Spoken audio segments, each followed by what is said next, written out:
Good morning बेटा।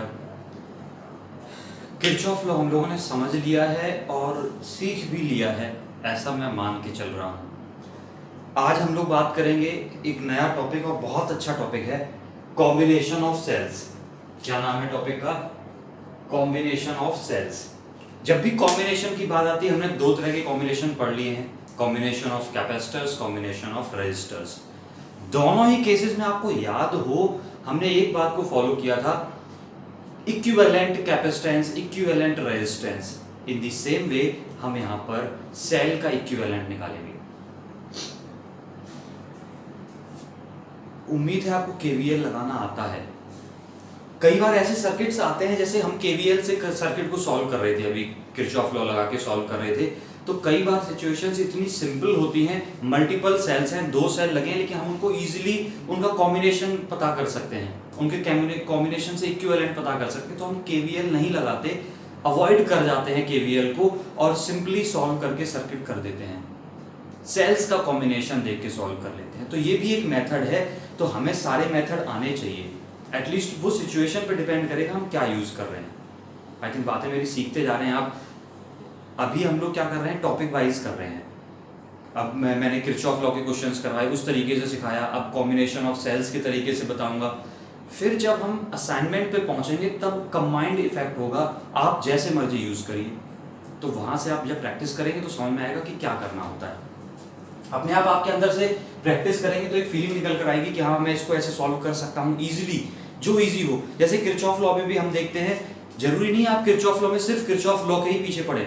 जैसे कल हमने सर्किट्स किए थे, कोई भी सर्किट मान लो किया है हमने, उसमें रेजिस्टर्स लगे हुए हैं, बैटरी भी कई है, रेजिस्टर्स भी कई है। अगर आपको रेजिस्टर्स का कॉम्बिनेशन दिख रहा है कि वो सीरीज में है, तो उनको पहले सॉल्व कर लो, तो केवीएल छोटा हो जाएगा।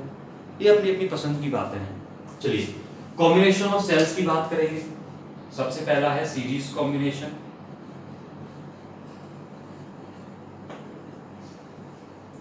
सीरीज कॉम्बिनेशन आप हमेशा से जान गए हैं, अब तो back to back connection without any junction. कुछ लिखने की जरूरत मुझे नहीं है, आपको तो लिख सकते हैं कि जब सेल्स कैसे कनेक्टेड हो, बैक टू बैक कनेक्टेड हो without any junction. For example ये एक सेल है, इसका ईएमएफ E1 है और इसकी इंटरनल रेजिस्टेंस कितनी है, R1। इस सेल के साथ एक और सेल कनेक्टेड है E2, जिसका ईएमएफ है, और R2 इसकी क्या है, इंटरनल रेजिस्टेंस। ये दो सेल आपस में सीरीज में कनेक्टेड हो गए, बैक टू बैक कनेक्टेड है। अच्छा एक और बात, कोई भी बच्चा ये दिमाग ना लगाए अभी फिलहाल के लिए कि नेगेटिव से पॉजिटिव कनेक्टेड है तब सीरीज में है। ऐसा दिमाग मैं लगाने को बोल नहीं रहा हूं।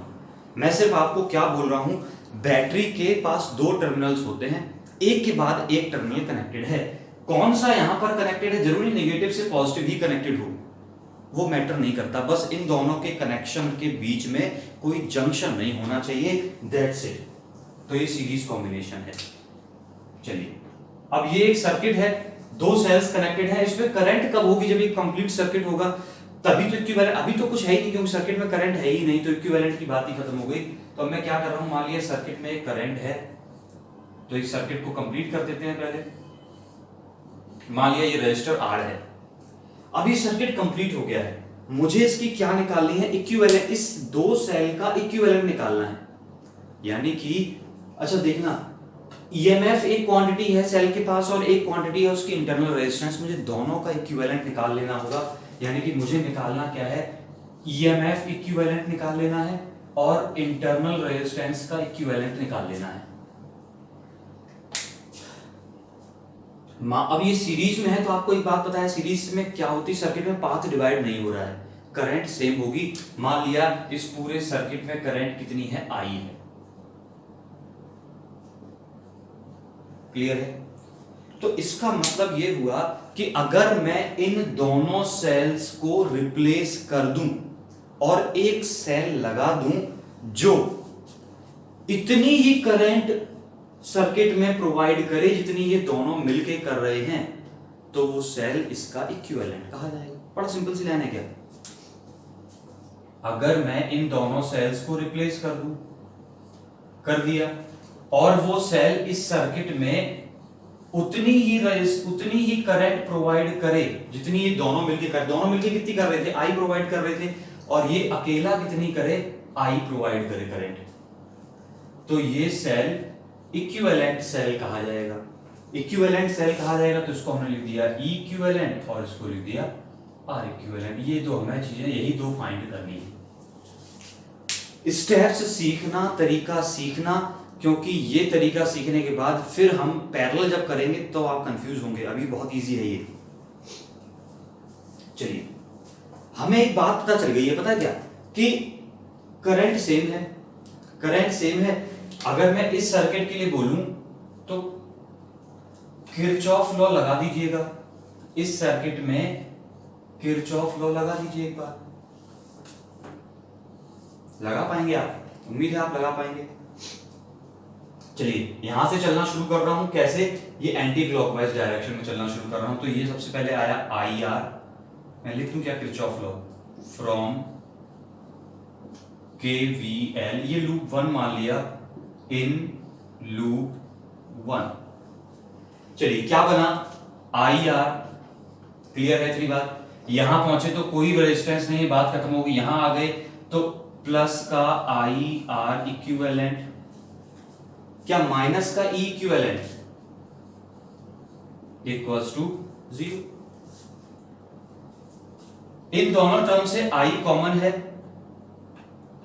क्या बचेगा, R plus R equivalent is equals to E equivalent उधर चल गया, तो आई की वैल्यू कितनी आ गई है, E equivalent upon R plus R equivalent. Let it be equation number first. अब ये जो बात मैंने की है इतनी बड़ी, इसको लोग सीधा सा फॉर्मूले की फॉर्म में याद कर लेते हैं। ये लाइन को किसी सिंपल सर्किट में या इक्विवेलेंट सर्किट में करंट कितनी होती है, E equivalent upon external resistance plus internal resistance. ये पंच लाइन की तरह गोल्डन फॉर्मूला बना लेते हैं, गोल्डन बॉक्स में बंद भी कर लेते हैं, और लोगों को डायरेक्ट याद रहता है। मैं भी डायरेक्ट याद ही रखूंगा और आपको भी कह रहा हूं याद रखिए। किसी इक्विवेलेंट सर्किट के लिए करंट कितनी होती है, ई इक्विवेलेंट। ये ओम्स लॉ है, अरे कुछ नहीं है, ओम्स लॉ है। इतनी देर हमने केवीएल में लगाई, इसको मैं डायरेक्ट कर देता, आपसे बोलता कि ये दोनों रेजिस्टर किसमें है, सीरीज में है, तो इस पूरे सर्किट की equivalent resistance R plus R equivalent, R plus R equivalent, और ओम्स लॉ लगा देंगे, I equals to V upon R. ये रहा वी, ये रहा आर, हो जाता सॉल्व। अब यही केवीएल एक बार इस सर्किट में लगाइए। मेरा एम क्या है, ई इक्विवेलेंट और आर इक्विवेलेंट निकालने का है। चलिए एक बार देखते हैं, स्टेप समझते हैं जल्दी से। इस सर्किट में केवीएल लगाइए, ये रहा लूप 2, तो from KVL in loop second loop में मैंने जैसे ही केवीएल अप्लाई किया, जरा देखना एक बार, यहां से शुरू कर रहे हैं, आई आर, यहां से इधर आते हैं तो आई आर 2, बैटरी आ गई माइनस का E2, फिर रजिस्टर IR1 माइनस का E1 इक्वल्स टू 0। अरे केवीएल लगाना आ गया है ना, तो ये टेंशन मत लेना। आई वाले टर्म एक साथ करिए तो 1, 2 और 3 टर्म आई वाले हैं। इन तीनों से आई कॉमन, क्या बचा, capital R plus R2 plus R1। तो पहले मैं R1 लिख लेता हूं, अच्छा लगेगा, प्लस R1 प्लस R2। ये E1 और E2 दोनों नेगेटिव के उधर गए तो कैसे हो गए, पॉजिटिव के, तो ये क्या बन गया, E1 प्लस E2। तो I की वैल्यू यहां से क्या निकल कर आई, E1 plus E2 upon R plus R1 plus R2। Late it be your equation number first. तो वो हो चुकी है, late it be equation number second. First और सेकेंड इक्वेशन को ध्यान से जरा देखें आप, तो आपको एक बात दिखाई देगी कि दोनों की LHS पे करंट निकली हुई है, दोनों की LHS पे करंट है। इसका मतलब ये हो गया है कि हम RHS को कंपेयर कर सकते हैं, RHS की क्वांटिटीज को कंपेयर कर सकते हैं। इक्वेट नहीं कर रहा हूं, अब ये एक मेथड है कंपैरिजन का। कंपैरिजन में मैं क्या बोल रहा हूं, इधर न्यूमरेटर में E इक्विवेलेंट है, इधर न्यूमरेटर में E1 प्लस E2 है, तो क्या कंपैरिजन की फीलिंग हमें ये कह रही है कि इक्विवेलेंट जो है वो E1 प्लस E2 के इक्वल हो गया है। तो मैं अगर 1 और 2 को कंपेयर कर रहा हूं, आपको दिख रहा होगा कंपेयरिंग 1 एंड 2, इक्विवेलेंट की वैल्यू क्या निकल कर आ रही है, E1 प्लस E2। और जरा ध्यान से देखना, यहां पर R के बाद जो लिखा है वो टर्म क्या है, R इक्विवेलेंट है। तो R के बाद जो लिखा है वो यहां पर क्या है, R इक्विवेलेंट है। तो हमारे पास R इक्विवेलेंट की वैल्यू भी आ गई, R equivalent is equal to R1 plus R2। अगर यही 3 सेल्स होते तो E3 E4 ऐसे चलते रहता, R3 R4 चलते रहता। तो सीरीज कॉम्बिनेशन में हमारे पास क्या पंचलाइन बन गई है कि इक्विवेलेंट ईएमएफ क्या होता है, E1 plus E2। Equivalent internal resistance क्या होती है, R1 प्लस R2। ये बिल्कुल सीरीज वाले की तरह ही हो गया जैसे सीरीज रेजिस्टेंस होती थी अपने पास।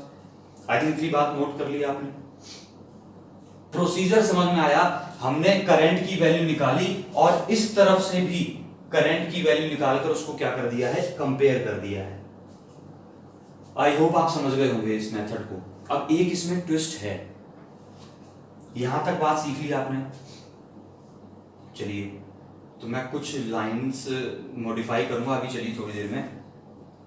अगर अब यही बात मैं बता रहा था कि अगर ये दोनों सेल्स अभी इस तरीके से लगे थे, अगर मैं किसी एक सेल को पलट दूं, पलटने का मतलब टर्मिनल्स घुमा दूं, तो क्या फर्क पड़े, पहले इतना नोट कर लें आप अच्छे से। अगर ये पंच लाइनें पेपर में बहुत फंसाती है ये लाइन बच्चों को। अगर मैं किसी एक टर्मिनल को घुमा दूं, यहां पर सपोज करिए मैंने टर्मिनल पलट दिए, अब क्या हो गया है, नेगेटिव नेगेटिव से कनेक्टेड हो गया है। बात समझ गए हैं इतनी आप। अब इंटरनल रेजिस्टेंस घुमा के चलिए, मैं नेगेटिव से, हमने कन्वेंशन ली थी तो नेगेटिव से लगा दे रहे हैं R2। तो जरा बस मैं कुछ नहीं करूंगा, कुछ चेंज नहीं करने वाला, मैं बस एक लाइन में सिखाना चाह रहा हूं। इसी लूप में फिर से केवीएल लगाइए, जरा फिर से केवीएल लगाएंगे तो IR तो ये हो गया। यहां पर पहुंचे तो बैटरी का पहले कौन सा एंड पड़ रहा है, पॉजिटिव एंड पड़ रहा है, तो प्लस का E2 हो जाएगा। क्या हो जाएगा, प्लस का E2। बाकी कोई चेंज नहीं आएगा सर्किट में। अब अगर ये प्लस का E2 हो गया तो E2 उधर गया तो किसका हो गया, माइनस का हो गया। दिखाई दी ये बात।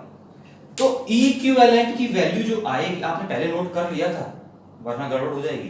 तो इक्विवेलेंट की वैल्यू जो आएगी वो कितनी आ गई, E1 माइनस E2 आ गई। अब पंचलाइन क्या बनी, इसको मैं ऐसे बार बार कैसे करेंगे, केवीएल तो लगाएंगे नहीं। तो हम पंचलाइन क्या कहते हैं, हटा रहा हूं इसको।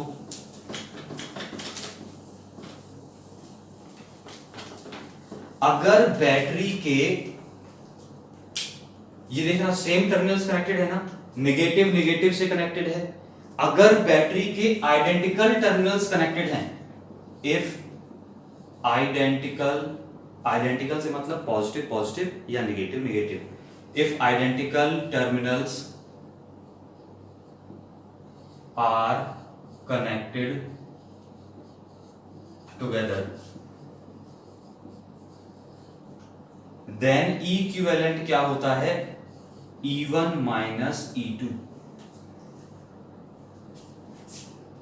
और R इक्विवेलेंट पर कोई चेंज नहीं आता, R equivalent is R1 plus R2।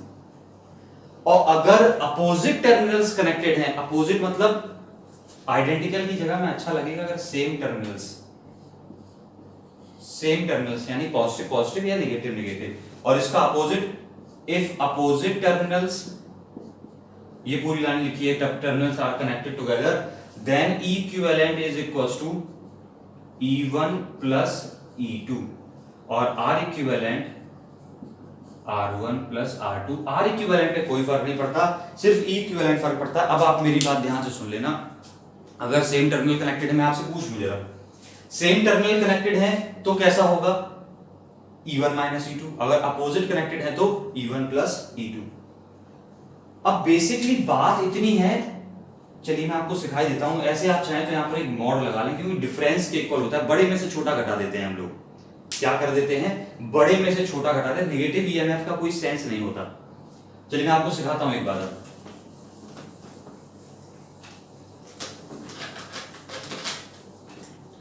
मैंने आपसे बोला दो सेल हैं 10 वोल्ट 2 ओम और एक सेल है 5 वोल्ट 1 ओम। आपको इसकी इक्विवेलेंट ईएमएफ इक्विवेलेंट सेल बनाना है। तो इक्विवेलेंट सेल बनाने के लिए आपको सबसे पहले क्या देखना पड़ेगा कि इनके कौन से टर्मिनल्स कनेक्टेड हैं, अपोजिट टर्मिनल्स कनेक्टेड हैं। अपोजिट वाले कनेक्टेड हैं तो ई इक्विवेलेंट की वैल्यू डायरेक्ट आप कितनी लिख देंगे, 10 और 5 15 वोल्ट। आर इक्विवेलेंट की वैल्यू तो कुछ भी हो, 2 और 1 3 हो, बन गया। अब इस सेल को दिखाएंगे कैसे, इसका मुखड़ा कैसा होगा, जिधर इन दोनों के मुखड़े हैं, जिधर बड़ा वाला इन दोनों का है वहीं पर आपने रख दिया। ये बन गया आपका कितने वोल्ट, 15 वोल्ट और 3 ओम। ये बन गया इसका इक्विवेलेंट। सीख गए इतनी बात। अब यहीं पर मैं आपसे बोल देता, हटा दो, इतना एग्जांपल बना लिया आपने।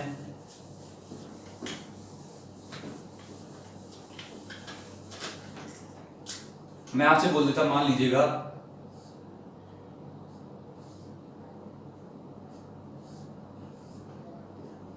5 वोल्ट 2 ओम 10 वोल्ट 2 ओम, ये दो सेल लगे हैं। आपकी बात इक्विवेलेंट बताना है तो इक्विवेलेंट आप देखना हमें क्या करना है। इन पहली बात तो ये देख लिया आपने, दोनों के कौन से टर्मिनल्स कनेक्टेड हैं, सेम टर्मिनल कनेक्टेड हैं, सेम वाले आपस में कनेक्टेड। इसका मतलब ई इक्विवेलेंट जो होगा वो दोनों के डिफरेंस के इक्वल होगा। बात एक समझते जाना, डिफरेंस यानी कि 10 में से 5 गया, कितना बचा, 5 वोल्ट। और आर इक्विवेलेंट सम के इक्वल होता है, 2 और 2 4 हो। इतनी बात सीख गए। अब ये दिखेगा कैसा, इक्विवेलेंट सेल जो बनाएंगे उसका मुखड़ा इस तरीके का होगा या इस तरीके का होगा। आप में से कई लोग अपने आप जवाब देंगे, कोई बचपन में सीखी हुई बातें हैं हमारी ये, अरे जिधर बड़े वाले का मुंह उधर ही तो होगा मुंह। बड़ा वाला कौन है, 10 वोल्ट है, तो जो इसका टर्मिनल पॉजिटिव है वही हमारा सही होगा और ये हमारा इक्विवेलेंट सेल बनेगा, ये वाला नहीं बनेगा। अरे हमें क्या सीखा अभी कि जब सेम टर्मिनल्स कनेक्टेड होते हैं तो अपोज तो क्या कर देते हैं, डिफरेंस निकाल लेते हैं इक्विवेलेंट ईएमएफ के लिए। और डिफरेंस निकालने के बाद जो सेल बनता है उसका मुंह किस तरफ होता है, जिधर बड़े वाले का मुंह होता है। मुंह समझते हैं, बड़ा वाला टर्मिनल की तरफ होता है। आई होप इतनी बात आप सीख गए हैं। चलिए सीख गए हैं तो पैरेलल कॉम्बिनेशन पे आ रहे हैं। थोड़ा लेंदी है पैरेलल कॉम्बिनेशन, थोड़ा मुश्किल है। चलिए पैरेलल कॉम्बिनेशन का वो वहां तक पहुंचने से पहले थोड़ा एक और स्पेशल केस कर लें इसका ही। तो स्पेशल केस क्या है, दो स्पेशल केस तो ये बन गए अपने पास, बन चुके हैं, अपोजिट और सेम टर्मिनल्स। ये पंच लाइन है, बहुत जरूरी है, ध्यान रखना, फंसा देते हैं इसी में। अब स्पेशल केस क्या है, फॉर एन आइडेंटिकल सेल्स।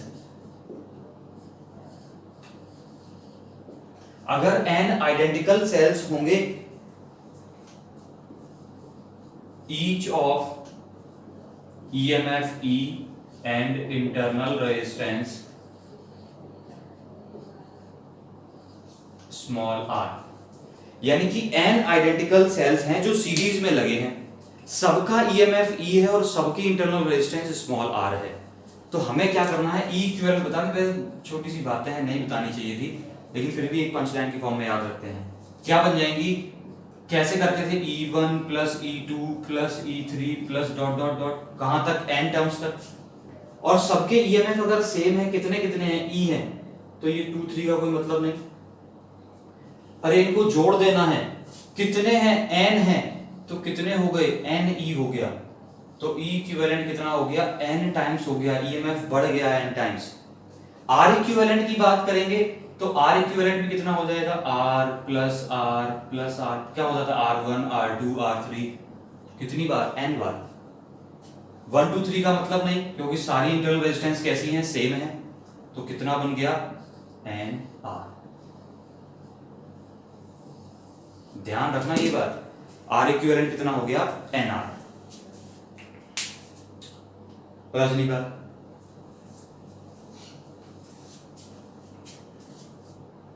हटा दें।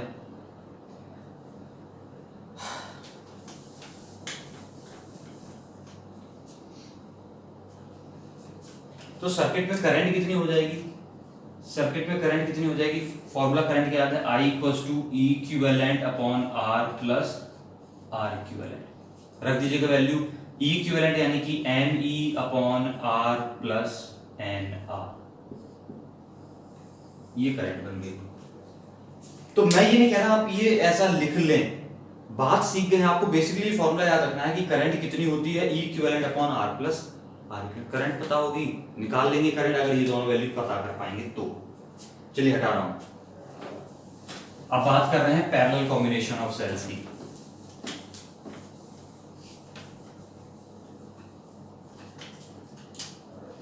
सेकेंड केस है parallel combination.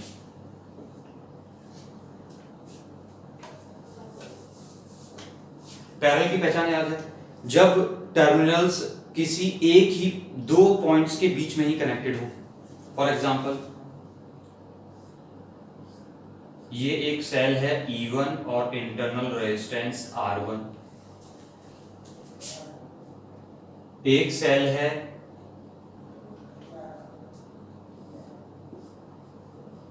E2 internal resistance R2 और ये आपस में कनेक्टेड हैं किसके सहारे, एक एक्सटर्नल रेजिस्टर के सहारे। ये रहा एक एक्सटर्नल रेजिस्टेंस R।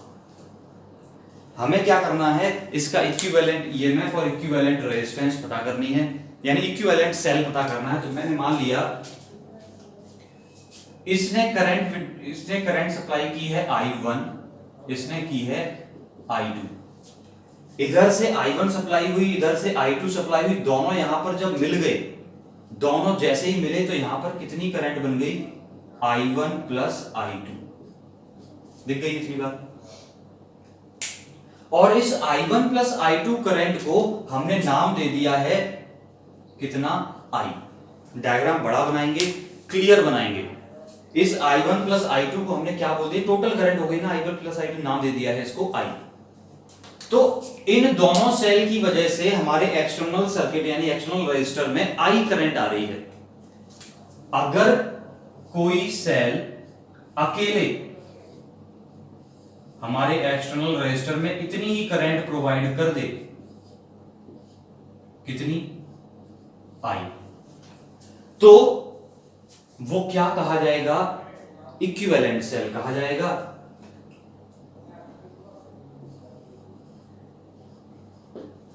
क्लियर है इतनी बात। तो ये तो हमने डायग्राम बना लिए। अब यहां से हम एक लाइन सीख चुके थे कि I की वैल्यू क्या होती है, केवीएल लगा के निकाली थी, अभी आपको याद होगी क्या बनती थी, E equivalent upon R plus R equivalent. Let it be your equation number first. हमारा एम क्या है अब, कि इस सर्किट से भी I की वैल्यू निकालना और इस इक्वेशन के साथ कंपेयर करना, ये हमारा एम है। थोड़ा सा मुश्किल पड़ेगा आपके लिए, बता दूं आपको पहले। चलिए कुछ नंबरिंग यहां पर कर लेते हैं, A B C D E और F।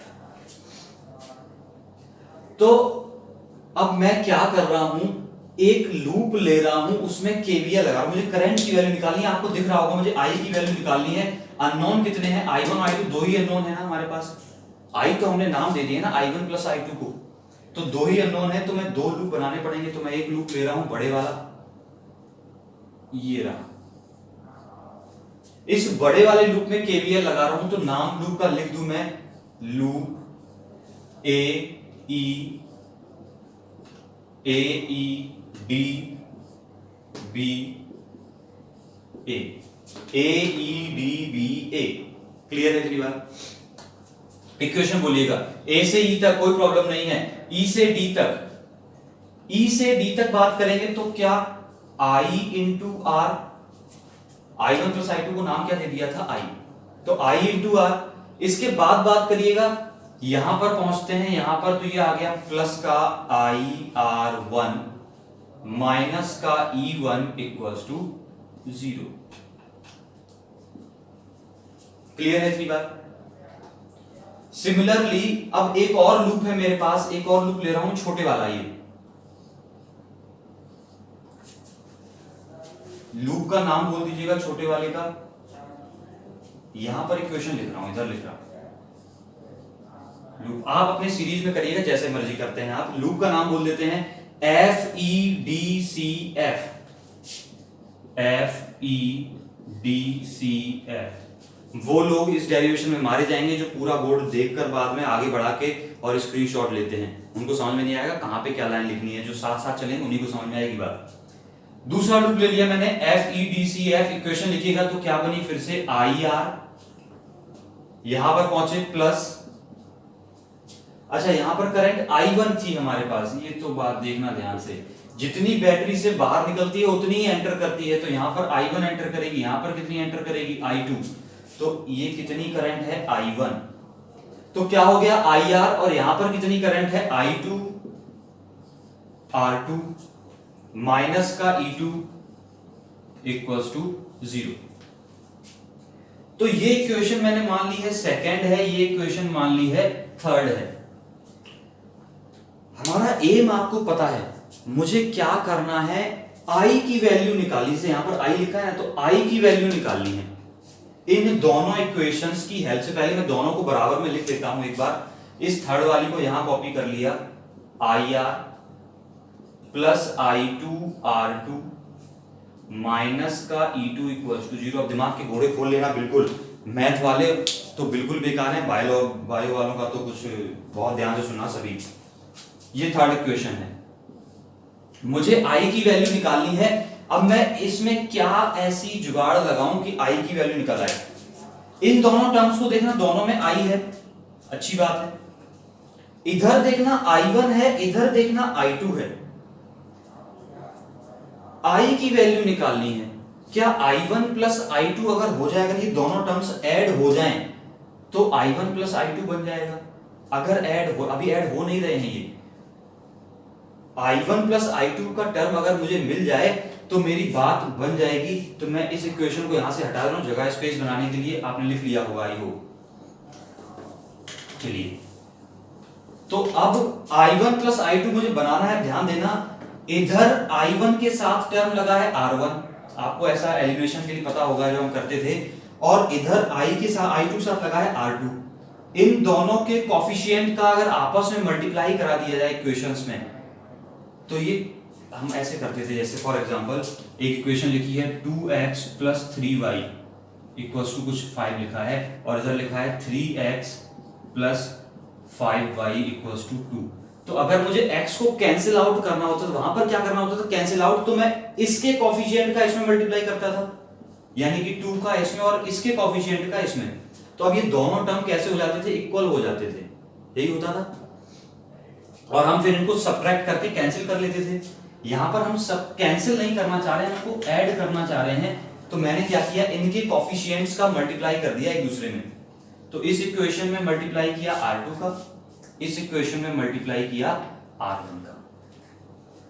इतनी लाइन सीखी आपने, हमने जैसे ही इसमें मल्टीप्लाई किया तो अब देखना क्या बन जाएगा, थोड़ा शॉर्ट में करते हैं क्या। यहां पर देखिए R2 से मल्टीप्लाई होगा, यहां पर R1 से मल्टीप्लाई होगा। इन दोनों टर्म्स को देखना, केवल इन दोनों टर्म्स को, इन दोनों टर्म्स को जब ऐड करेंगे तो क्या IR कॉमन है, ये बहुत ध्यान से केयरफुल होकर सीखना, क्या IR कॉमन है। इधर से आया R2, इधर से आया R1, तो क्या बचा R2 प्लस R1। मैथ है बहुत एलिमेंट्री, ये वाले दोनों टर्म ऐड हो गए, कंफर्म बात है। अब इन दोनों को ऐड करने की बात कर रहे हैं, ध्यान देना, इन दोनों को ऐड करेंगे तो मैंने जब इसमें R2 से मल्टीप्लाई किया तो यहां एक टर्म बन गया है I1 R1 R2, यहां पे बन गया है I2 R2 R1। क्या दोनों में ही R1 R2 दिख रहा है? अगर दोनों में ही R1 R2 दिख रहा है तो क्या मैं दोनों से R1 R2 कॉमन ले लूं? इन दोनों टर्म से क्या कॉमन ले लिया, R1 R2, तो बचा क्या, यहां पर रह गया I1, यहां पर क्या बचा I2। दिख गई इतनी बात। अब एक स्टेप और एडवांस में करेंगे, देखना, थोड़ा एक बहुत अच्छी सी मैथमेटिक्स चल रही है यहां पर। ये इवन है, मल्टीप्लाई किसका हुआ, R2 का, इक्वल टू के उधर गया तो क्या प्लस का हो गया, तो क्या बन गया, इक्वल्स टू E1 R2, और ये क्या बन गया, प्लस का E2R1। इतनी लाइन बहुत ध्यान से सोच लीजिए, समझ लीजिए, वक्त मैं दूंगा नहीं ज्यादा, पॉज करके देख लीजिएगा। क्या आप सीख गए हैं? मैंने सिर्फ क्या किया है, इनके अब इसका फायदा देखना, ऐसा करने से हुआ क्या, क्या ये I1 प्लस I2 बन गया है, और अगर I1 प्लस I2 बन गया है तो क्या ये I1 प्लस I2 क्या है, हमारा I है, यानी कि पूरे टर्म में सिर्फ I दिखने लगा हमें। अब I दिखने तो I की वैल्यू निकाल सकते हैं हम। अब पहले 3 टर्म दिख रहे थे इक्वेशन में, एक I दिख रहा था, एक I1, यहाँ पर I और I2, तो उन सबको समेट दिया हमने, एक ही टर्म बचा है I का। उम्मीद है इतनी बात आप सीख गए होंगे। अगर सीख गए हैं तो मैं इसको हटा रहा हूं यहां से, इन दोनों इक्वेशंस को। ये डायग्राम भी हटा रहा हूं, इसकी जरूरत मुझे अभी फिलहाल नहीं है, सब हटा दे रहा हूं, बाद में आएंगे इस डायग्राम पे।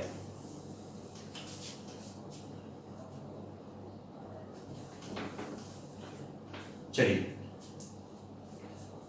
क्या इस I1 प्लस I2 को हम लोग I लिख सकते हैं?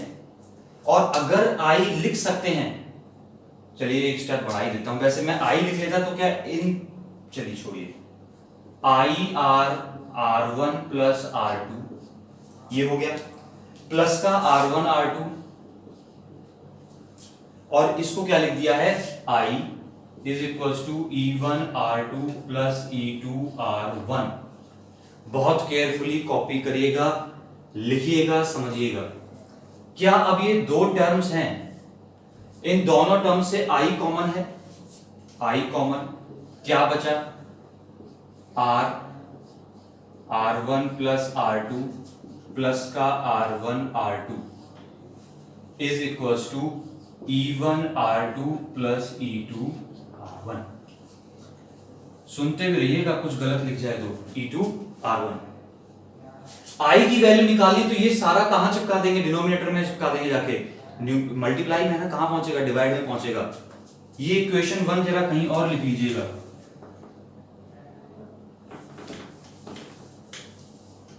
इक्वेशन 1 ही लिख दे रहा हूं, I equals to equivalent upon R plus R equivalent. Let it be equation number 1 थी हमारे पास। अब देखिएगा, इस पूरे टर्म को डिवाइड में ले गए तो I की वैल्यू क्या बनी, E1 R2 plus E2 R1 divided by, ये पूरा टर्म डिवाइड में आया, R1 प्लस R2 प्लस का R1 R2। क्या I की वैल्यू निकल आई है हमारे पास? क्या कंपैरिजन की स्थिति बन गई है? कंपैरिजन की स्थिति देखना, यहां पर R जो था एक्सटर्नल रेजिस्टेंस वो अकेला था, यहां पर जो R है वो अकेला नहीं है, कोई संग बैठा है उसके, तो इस साथ वाले को हटाना है, इस साथ वाले को हटाना है। तो कैसे हटाएंगे, अगर मैं यहां से इस टर्म को कॉमन ले लूं, इस टर्म को यहां से क्या ले लूं, कॉमन ले लूं। तो चलिए एक और लाइन बढ़ा देते हैं, I is equals to E1 R2 plus E2 R1। हाँ, एक बात बता दूं, 90% पॉपुलेशन डर गई होगी डेरिवेशन देखकर, पेपर में आता है, पेपर में आता है करना, और बहुत मुश्किल नहीं है, सिंपल। आप देखना, इसमें फिजिक्स तो हम कहीं लगा ही नहीं रहे, फिजिक्स कहीं लगा रहे हैं क्या, फिजिक्स तो खत्म हो गई, फिजिक्स तो पहले ही स्टेप में केवीएल लगाते ही खत्म हो गई थी, उसके बाद तो सिर्फ हम मैथमेटिक्स कर रहे हैं, और बेसिक मैथ है ये, बस केवल हमें थोड़ा सा वैसे काम करना था, R इस इक्वेशन के अकॉर्डिंग लाना था कंपैरिजन की फॉर्म में। तो R अकेला है, R अकेला कब होगा, जब इसके साथ जो लगा हुआ टर्म हम इसको बाहर खींच लें, बाहर खींच मतलब कॉमन ले लें, बाहर खींच लिया। तो हमने क्या कॉमन ले लिया, R1 प्लस R2 कॉमन लिया। कॉमन लेते ही बचा क्या हमारे पास, क्या यहां पर सिर्फ R बचा, और कॉमन लेने का मतलब होता है डिवाइड करना, डिवाइड करना मतलब, अरे कॉमन लेने मतलब होता है उसी से मल्टीप्लाई, उसी से डिवाइड करना, आता है हमें, R बहुत सिखाया 11th में, plus R1 R2 upon R1 plus R2। R अकेला हो गया, चलिए I इज इक्वल्स टू, ये वाला टर्म जो है वो मैं इसके साथ कर दे रहा हूं, E1 R2 plus E2 R1 upon R1 plus R2 divided by R plus R1 R2 upon R1 plus R2। Late it be your equation number 2। अब देखना, जो न्यूमरेटर है पूरा का पूरा वो आपका क्या है, इक्विवेलेंट है। जो डिनोमिनेटर है वो आर प्लस आर इक्विवेलेंट, यानी कि ये वाला टर्म आपका आर इक्विवेलेंट है, ये वाला टर्म आपका इक्विवेलेंट है। तो मैं कंपेयर करके लिख दे रहा हूं, कंपेयरिंग 1 and 2। 1 and 2 क्यों, 2 तो 3 हो गई थी हमारे पास। इक्वेशन कौन सी है, आपको ज्यादा बेटर याद होगा, शायद 4 आ गई थी। कंपेयरिंग 1 and 4, 1 और 4 को कंपेयर किया तो देखना इक्विवेलेंट की वैल्यू कितनी आ गई हमारे पास, ये रही E1 R2 प्लस का E2 R1 upon R1 plus R2, और R इक्विवेलेंट की वैल्यू कितनी आ गई, R1 R2 upon R1 plus R2, R1 R2 upon R1 plus R2। बुरी लग रही है ना, दोनों ही बुरी लग रही हैं, लेकिन ये तो अच्छी लग रही है। पता है आपको, पहचान लिया होगा आपने, प्रोडक्ट अपॉन सम। प्रोडक्ट अपॉन सम याद आया कब था, जब हमने पैरेलल कॉम्बिनेशन ऑफ रजिस्टर पढ़ा था, तो आर इक्विवेलेंट क्या होती थी, प्रोडक्ट अपॉन सम।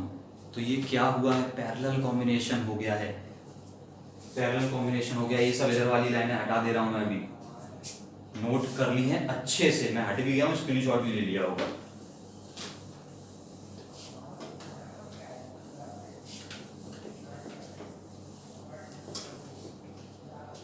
तो इस R इक्विवेलेंट को, अब तो इनका भी काम खत्म हो गया है,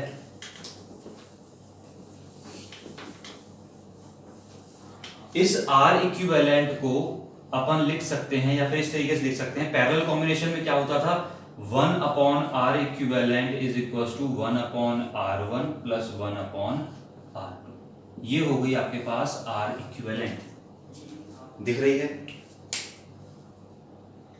इक्विवेलेंट की वैल्यू ये हो गई है। अगर आप थोड़ा और डरना चाहें कैलकुलेशन के हिसाब से, तो एक और फॉर्म बनाना चाहूंगा जो यूज हो जाती है कई बार, बनाना तो चाहूंगा, बनानी पड़ेगी। ये 1 अपॉन आर इक्विवेलेंट तो सिंपल है, याद हो गया, parallel combination 1 upon R equivalent क्या होता है, 1 upon R1 plus 1 upon R2। Equivalent ये भी ठीक है वैसे तो, E1 R2 plus E2 R1 upon R1 plus R2, ये भी यहां तक ठीक है, लेकिन एक और फॉर्म बना रहे हैं जो कई क्वेश्चंस में हेल्प करती है। तो उस फॉर्म को बनाने के लिए थोड़ी सी और मेहनत करनी पड़ेगी। इक्विवेलेंट का केस हमने लिख लिया, इक्विवेलेंट लिख लिया पहले हमने, E1 R2 plus E2 R1 divided by क्या लिखा है, R1 प्लस R2। यही है। आप सोचेंगे यहां पर कुछ छोड़ दिया है, जरूर कुछ घपला करने वाले हैं। तो घपला ये है कि न्यूमरेटर और डिनोमिनेटर, न्यूमरेटर और डिनोमिनेटर दोनों में हम डिवाइड कर रहे हैं R1 R2 से। एक फॉर्म बन रही है, एक जनरली एक फॉर्मूला बना रहे हैं आपसे, हम सीधी बात बोलें, जिसका हम कई जगह पर यूज करेंगे। तो फॉर्मूला बन रहा है, तो इसमें यह मत सोचिएगा कि ऐसा क्यों कर रहे हैं, कोई लॉजिक नहीं है उसके पीछे, बस एक फॉर्मूला बन रहा है, एक नई फॉर्म बन रही है। अच्छा, मैं अगर दोनों में डिवाइड कर दूं R1 R2 से, तो कोई फर्क तो पड़ा नहीं, पूरी इक्वेशन पे कोई फर्क पड़ा क्या, R1 R2 कैंसिल हो जाए, कोई मतलब नहीं है। अब जरा देखना, केवल न्यूमरेटर को ध्यान से देखना, R1 R2 का डिवाइड इसमें भी है और इसमें भी है, तो इक्विवेलेंट क्या बन गया। अगर मैं इसके साथ देखूंगा तो R2 से R2 खत्म, क्या बचा, E1 अपॉन R1, प्लस इसके साथ देखेंगे तो R1 खत्म होगा तो क्या बचेगा, E2 अपॉन R2। अब देखना सेम कैटेगरी आ गई, E1 upon R1 plus E2 upon R2। वैसे तो ये एलसीएम लेके बात वही बनने वाली है जो मैं ये लिखा है, एक ही बात है। वैसे इधर से देखना, क्या डिवाइड करेंगे तो 1 अपॉन R2 और यहां से बचेगा 1 अपॉन R1, तो मैंने लिख दिया 1 upon R1 plus 1 upon R2। ये इक्विवेलेंट की वैल्यू निकल आई, देखिए आपको कैसे क्या बनी है। चलिए, अब अगर मैं बोलूं एक फॉर्मूला जनरल लिखते हैं, इक्विवेलेंट अपॉन आर इक्विवेलेंट, यानी कि इक्विवेलेंट और आर इक्विवेलेंट का रेशियो क्या होगा जैसे ही इन दोनों इक्वेशंस को डिवाइड करेंगे, तो आपको पता चल जाएगा कि ये वाला टर्म खत्म हो जाएगा, ये वाला टर्म, ये वाला और ये वाला दोनों आपस में क्या हो जाएंगे, कैंसिल। तो बचेगा क्या, E1 upon R1 plus E2 upon R2। और अगर 3 सेल होते तो ये अब स्पेशल फॉर्म बन गई। ये बन रही थी केवल किसके लिए, ये जो फॉर्म बनी थी केवल 2 सेल्स के लिए थी, ये 3 के लिए वैलिड नहीं होती। इसलिए इतनी मेहनत की है मैंने E इक्विवेलेंट और R इक्विवेलेंट का रेशियो निकालने में। और अगर यहां पर 3 सेल होते तो क्या बन जाता, प्लस E3 अपॉन R3। ये बात बहुत केयरफुल होकर सुनना, E इक्विवेलेंट की वैल्यू 2 सेल के लिए तो यहां तक ठीक है, अगर 2 सेल पैरेलल में तो ये बहुत अच्छा है, कंफर्म बात है। लेकिन अगर 2 से ज्यादा सेल हुए तो हम रेशियो की फॉर्म में लिखते हैं, तो ये फॉर्म बनती है, तीसरा होगा तो E3 upon R3 plus 1 upon R3, इस तरीके से चलता है। मेरी बात सुन पाए हैं, इसमें और इसमें फायदा किसमें, 2 सेल हैं तो ये फायदेमंद, 2 से ज्यादा सेल हैं तो ये फायदेमंद है, और हमें जाननी होगी ये बात, ये फायदेमंद है। चलिए ये 2 के लिए हो गया, 3 के लिए करते तो क्या बन जाता, E3 upon R3 plus dot dot dot, multiple cells के लिए कहानी हो गई। ये हो गया E इक्विवेलेंट और R इक्विवेलेंट का रेशियो, कई जगह न्यूमेरिकल्स में यूज हो जाता है। इतनी बातें सीख गए हैं, सब बॉक्स बंद करते रहिएगा, ये भी सब बॉक्स बंद कर ली हमने। अब एक नई बात बता दूं आपको, अरे हटा दूं क्या, बहुत बड़ा डेरिवेशन हो गया है, लेकिन घबराना नहीं, एटलीस्ट एंड रिजल्ट तो याद रखना, एटलीस्ट बोल रहा हूं, और एक बार प्रैक्टिस करेंगे ना अपने आप से तो हो जाएगा आपसे, मुझे उम्मीद है पूरी। अब इसके न्यूमेरिकल्स में इससे बेस्ड आज नहीं कराऊंगा, कल ही कराऊंगा। तो एक बात और देख लो, अभी हमने जो पैरेलल कॉम्बिनेशन का डायग्राम बनाया था तो कुछ इस तरीके से बनाया था,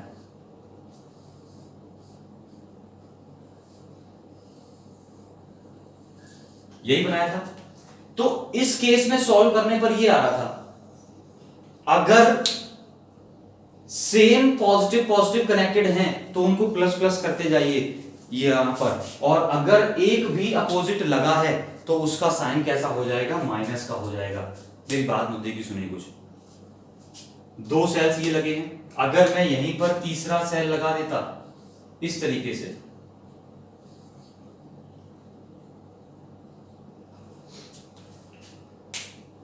तो क्या बन जाता, ये E1 E2 और E3, तो E3 वाला टर्म किसका हो जाता, माइनस का E3 अपॉन R3 प्लस का 1 अपॉन R3। इस पे रेजिस्टेंस पे कोई फर्क नहीं पड़ता, किस पे फर्क पड़ता है, सिर्फ किस पे फर्क पड़ता है, सिर्फ E वाले टर्म पर। ध्यान से सुनिए बात,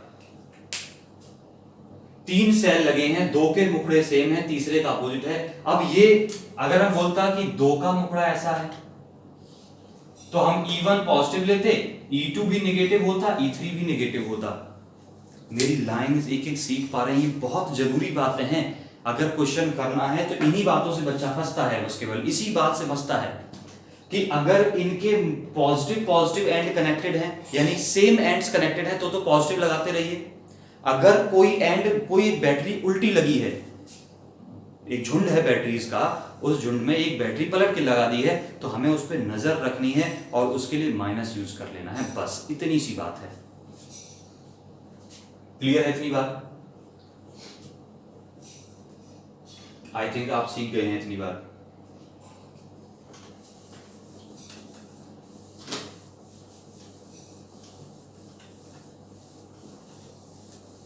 चलिए, तो आपका होमवर्क तो कुछ सुन लीजिए। अब होमवर्क ये है, स्पेशल केस आपको करना है इसके लिए,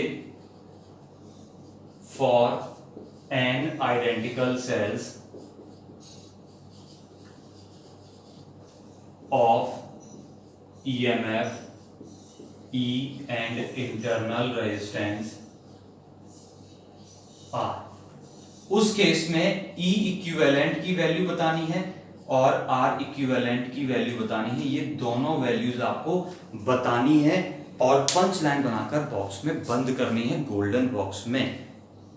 पैरेलल कॉम्बिनेशन में n आइडेंटिकल सेल्स अगर कनेक्टेड हों तो E इक्विवेलेंट क्या होगा और R इक्विवेलेंट क्या होगा, ये लाइन आपको लिखनी है। उम्मीद है आप लिख लेंगे और कमेंट करके बताएंगे। चलिए, तब तक के लिए आज के लिए इतना ही, कल इससे बेस्ड न्यूमेरिकल्स करेंगे। प्रैक्टिस करिए। देखिए अब वक्त बहुत वैसा चल रहा है अपने पास कि आप पिछड़ते जाएंगे। रोज एक लेक्चर आ रहा है 40 मिनट का, 45 मिनट का, 50 मिनट का। इतना सारा पढ़ने के लिए आपको, अगर 40 मिनट का लेक्चर है तो एटलीस्ट 90 या 40 के अपोजिट जस्ट डबल कर दो, 80 मिनट्स आपको एटलीस्ट चाहिए उसको पूरा कवर करने के लिए। डेली आ रहे हैं तो डेली पढ़ने की आदत डालिए, इसीलिए दे रहे हैं हम आपको डेली, ताकि जब हम लोगों की मुलाकात हो तो आपको ये ना लगे कि हमें कुछ नहीं आता है। ठीक है, ऑल दी बेस्ट।